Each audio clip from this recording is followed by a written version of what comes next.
तपती दोपहरी में प्यास से बेहाल एक छोटी सी चींटी पानी की तलाश में भटक रही थी।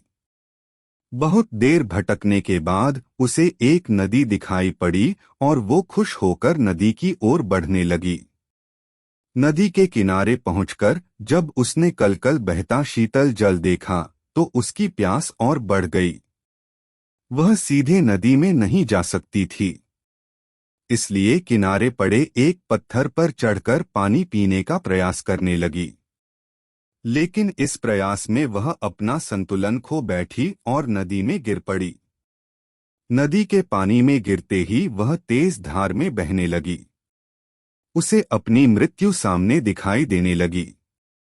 तभी कहीं से एक पत्ता उसके सामने आकर गिरा।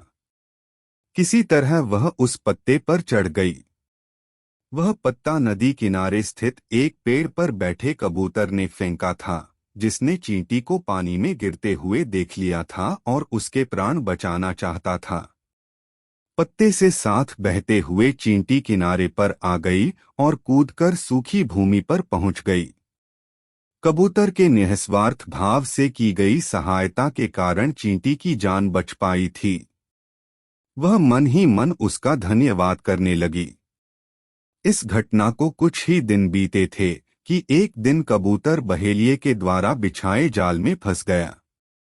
उसने वहां से निकलने के लिए बहुत पंख फड़फड़ाए, बहुत जोर लगाया, लेकिन जाल से निकलने में सफल न हो सका।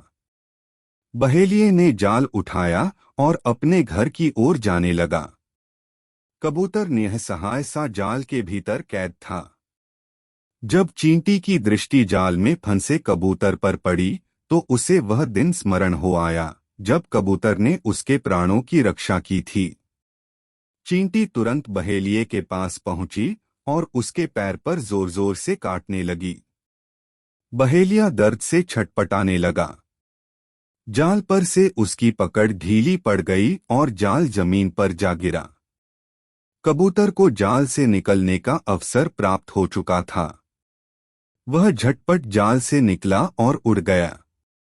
इस तरह चींटी ने कबूतर के द्वारा किए गए उपकार का फल चुकाया। इस कहानी से हमें यह प्रेरणा मिलती है कि दूसरों पर किया गया उपकार कभी व्यर्थ नहीं जाता। उसका प्रतिफल कभी न कभी अवश्य प्राप्त होता है। इसलिए सदा निस्वार्थ भाव से दूसरों की सहायता करना चाहिए।